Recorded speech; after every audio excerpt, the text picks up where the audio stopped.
हमारी आज की कहानी एक महिला आधारित है जो अपनी शादी की पहली रात ही जीवन का वो फैसला लेती है कि कोई सोच भी नहीं सकता।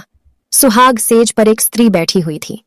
सुहाग रात के समय पति जब भोजन का थाल लेकर अंदर आया तो पूरा कमरा उस स्वादिष्ट भोजन की खुशबू से भर गया। रोमांचित उस स्त्री ने अपने पति से निवेदन किया कि माँ जी को भी यहीं बुला लेते तो हम तीनों साथ बैठकर भोजन करते। पति ने कहा, छोड़ो, उन्हें वो खाकर सो गई होंगी, आओ हम साथ में भोजन करते हैं प्यार से। उस स्त्री ने पुनः अपने पति से कहा कि नहीं, मैंने उन्हें खाते हुए नहीं देखा है। तो पति ने जवाब दिया कि क्यों तुम जिद कर रही हो, शादी के कार्यों से थक गई होंगी इसलिए सो गई होंगी, नींद टूटेगी तो खुद भोजन कर लेंगी। तुम आओ, हम प्यार से खाना खाते हैं। अपनी शादी की पहली रात ही जीवन का वो फैसला लेती है कि कोई सोच भी नहीं सकता। उस स्त्री के 2 बच्चे हुए जो बहुत ही सुशील और आज्ञाकारी थे। जब वह स्त्री 60 वर्ष की हुई तो वह बेटों को बोली, मैं चारों धाम की यात्रा करना चाहती हूँ ताकि तुम्हारे सुखमय जीवन के लिए प्रार्थना कर सकूं। बेटे तुरंत अपनी माँ को लेकर चारों धाम की यात्रा पर निकल गए। एक जगह तीनों माँ बेटे भोजन के लिए रुके और बेटे भोजन परोसकर माँ से खाने की विनती करने लगे।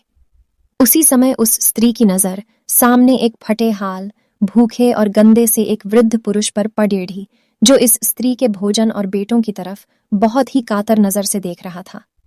उस स्त्री को उस पर दया आ गई और बेटों को बोली, जाओ, पहले उस वृद्ध को नहलाओ और उसे वस्त्र दो, फिर हम सब मिलकर भोजन करेंगे। बेटे जब उस वृद्ध को नहलाकर कपड़े पहनाकर उसे उस स्त्री के सामने लाए तो वह स्त्री आश्चर्यचकित रह गई। वह वृद्ध वही था जिससे उसने शादी की सुहाग रात को ही डिवोर्स ले लिया था, और डिवोर्स लेकर उसने दूसरी शादी कर ली, और इधर उसके पहले पति ने भी दूसरी शादी कर ली। दोनों अलग अलग सुखी घर गृहस्थी बसाकर खुशी खुशी रहने लगे थे। अब उस महिला ने उससे पूछा कि क्या हो गया जो तुम्हारी हालत इतनी दयनीय हो गई।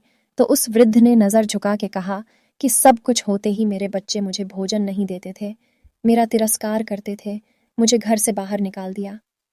उस स्त्री ने उस वृद्ध से कहा कि इस बात का अंदाजा तो मुझे तुम्हारे साथ सुहागरात को ही लग गया था, जब तुमने पहले अपनी बूढ़ी माँ को भोजन कराने के बजाय उस स्वादिष्ट भोजन की थाल लेकर मेरे कमरे में आ गए और मेरे बार बार कहने के बावजूद भी आपने अपनी माँ का तिरस्कार किया। उसी का फल आज आप भोग रहे हैं।